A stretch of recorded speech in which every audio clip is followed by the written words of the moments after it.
3 फरवरी 2025 Adiala jail. आज एक बार फिर इमरान खान साहब से मुझे मुलाकात के लिए नहीं छोड़ा गया। मैं हैरान हूं कि कुछ लोग तो बड़ी बाकायदगी से आते जाते हैं। इमरान खान साहब के केसेस में अगर वकील नहीं में फिर भी जाते हैं। हो सकता है कि कोई ऐसा गुनाह हमसे सरजद हो गया हो जिसकी वजह से अब इमरान खान साहब से हमें मिलने नहीं दिया जा रहा। तो अगर वो गुनाह हक और सच पे खड़ा होना और सच्ची बात करना है तो ये तो गुनाह नहीं है, सवाब का काम है और ये काम हम हमेशा करते रहेंगे।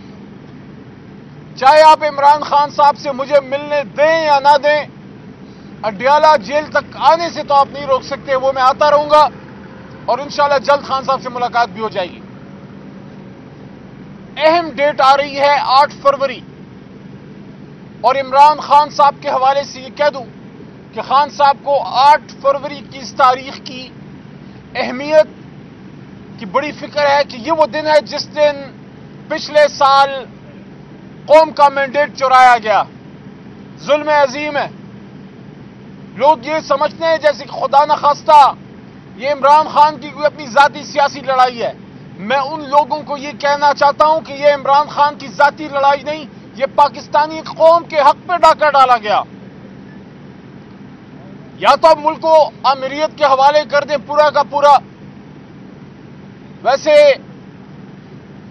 तकरीबन ये मुल्क अमीरियत के तरीकों से चल तो रहा ही है, क्योंकि आईन और कानून को तो आपने एक तरह से रुखसत कर दिया है। सुप्रीम कोर्ट पे भी आप हमलावर हो गए 26वीं आईनी तरमीम के बाद।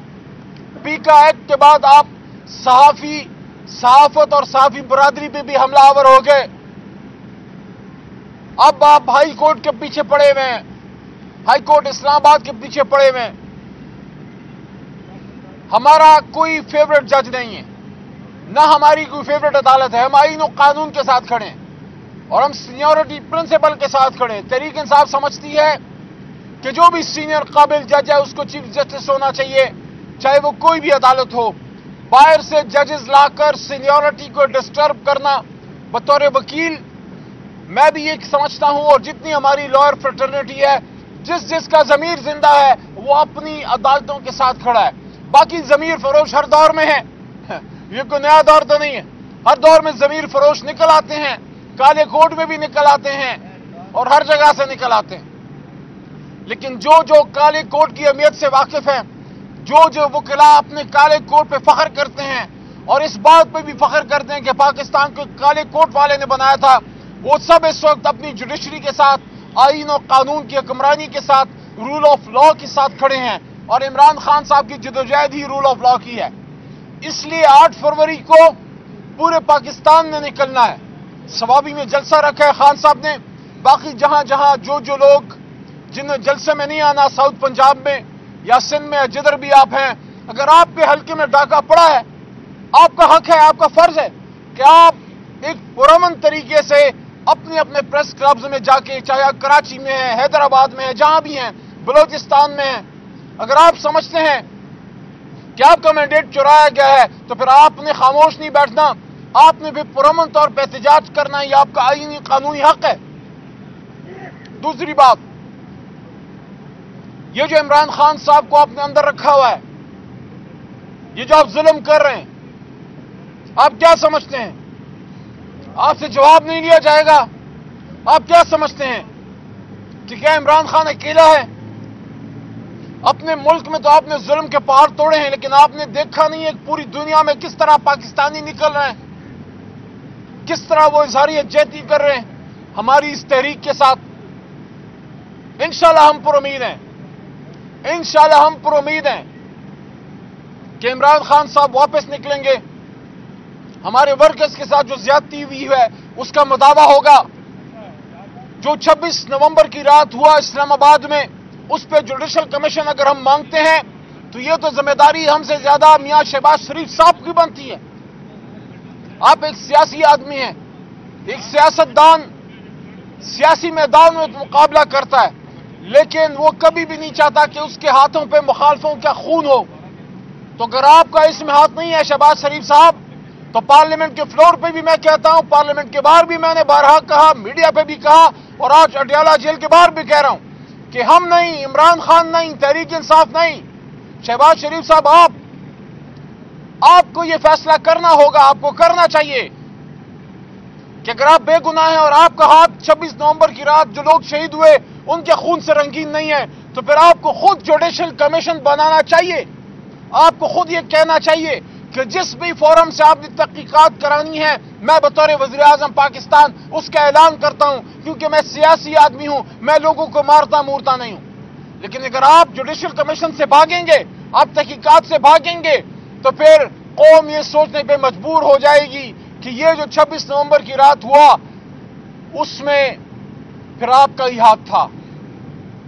تو عمران خان صاحب نے، ہماری مذاکراتی کمیٹی نے، تحریک انصاف نے مذاکرات میں جو جوڈیشل کمیشن کی بات کی ہے 26 نومبر کی اور 9 مئی کی، وہ اسی لیے ہے کہ یہ چیزیں صاف ہو جائیں، قوم کے سامنے سچ آ جائے، کیونکہ اس وقت قوم پریشان بھی ہے، مایوسی کا بھی شکار ہے، اور تاریخ میں پہلی بار قوم میں اور اداروں میں جو فاصلہ نظر آ رہا ہے، جو لوگ ناراض ہیں، جو ایک بہت بڑا گیپ پیدا ہو گیا ہے، ملک کے لیے بہتر نہیں ہے، ملک کو ہر طرح کی دہشت گردی کا سامنا ہے۔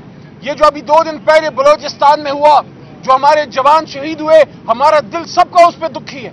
یہ جنازہ صرف اس کا نہیں اٹھا جس کے گھر اس جوان کی شہادت گئی ہے، وہ ہر پاکستانی کے گھر سے یہ جنازہ اٹھا ہے، کیونکہ ہمارے دل پاکستان کی حفاظت کرنے والے جو بھی پاکستان کے لیے جان دیتا ہے، ہم سمجھتے ہیں کہ ہم سب نے ان کے ساتھ کھڑا ہونا ہے۔ تو ان چیزوں کو ٹھیک کرنے کے لیے اداروں اور عوام کے بیچ میں فاصلہ نہیں ہونا چاہیے، اور وہ فاصلہ ایک آدمی ختم کر سکتا ہے، وہ ہے عمران خان، کہ وہ جیل سے نکل کے جب ایک بیان دے گا تو یہ فاصلے، یہ تلخیاں، یہ دوریاں ختم ہو جائیں گی۔ اور یاد رکھیے جنگیں فوجیں نہیں لڑتی، جنگیں قومیں لڑتی ہیں، اور دہشت گردی کی اس جنگ کو جیتنے کے لیے قوم اور اداروں کے ایک پیج پہ ہونا ہوگا، اور اس ایک پیج پہ لانے کے لیے یہ ظلم کا سلسلہ بند ہونا چاہیے۔ عمران خان صاحب جب باہر آئیں گے، پاپولر لیڈر ہے، قوم ان کے ساتھ کھڑی ہے، تحریک انصاف کے ساتھ کھڑی ہے، انشاءاللہ واپس ترقی کا دور شروع ہوگا، خوشی کا دور آئے گا، انصاف کا دور آئے گا، یہ عدالتیں انصاف دینا شروع کریں گی، لوگ ان عدالتوں کو امید کی نظر سے دیکھیں گے دوبارہ۔ اس وقت امید لوگوں کی مر رہی ہے، کیونکہ جن لوگوں نے انصاف دینا ہے وہ جج صاحبان آج خود انصاف کے متقاضی ہیں، وہ خود کہہ رہے ہیں کہ ہمیں انصاف دو۔ تو اڈیالہ جیل سے آج کے لیے سب سے اہم بات جو مجھے لگتی ہے وہ یہ ہے کہ 8 فروری کا دن قوم کے لیے اہم اس لیے ہے کہ اس دن قوم نے ایک فیصلہ کیا اور ظالموں نے اس فیصلے کے اوپر فارم 47 کی روشنائی ڈال دی اور ایک اندھیر مچا دی، اور پاکستان کے قوم سے ان کی آنکھوں کی امید چرائی، مینڈیٹ پہ ڈاکہ ڈالا، اور پاکستان کو ان لوگوں کے حوالے کر دیا جو پچھلے 40 سال سے پاکستان کو تباہ و برباد کر رہے ہیں۔ سٹیل مل کی حالت دیکھیں، پاکستان انٹرنیشنل ایئر لائن کی حالت دیکھیں، پاکستان ریلوے کی حالت دیکھیں، پاکستان پوسٹ کی حالت دیکھیں، پاکستان کے اداروں کی حالت دیکھیں، اینٹی کرپشن کی اداروں کی حالت دیکھیں، نیب کو دیکھیں، FBR کو دیکھیں، کون سا ادارہ ہے جن لوگوں نے چھوڑا ہے؟ ہر ادارے کو تباہ و برباد کر دیا ہے۔ تو اگر عمران خان کے ہاتھ سے مینڈیٹ چرایا گیا اور ان لوگوں کے ہاتھ میں دے دیا گیا جو سن 85 کے بعد پاکستان کو تباہ و برباد کر رہے ہیں، اس سے زیادہ ملک کے ساتھ دشمنی تو ہو ہی نہیں سکتی کہ آپ پاکستان کو ان لوگوں کے حوالے کر دیں جو پاکستان کو تباہ کرنے کے باعث ہیں۔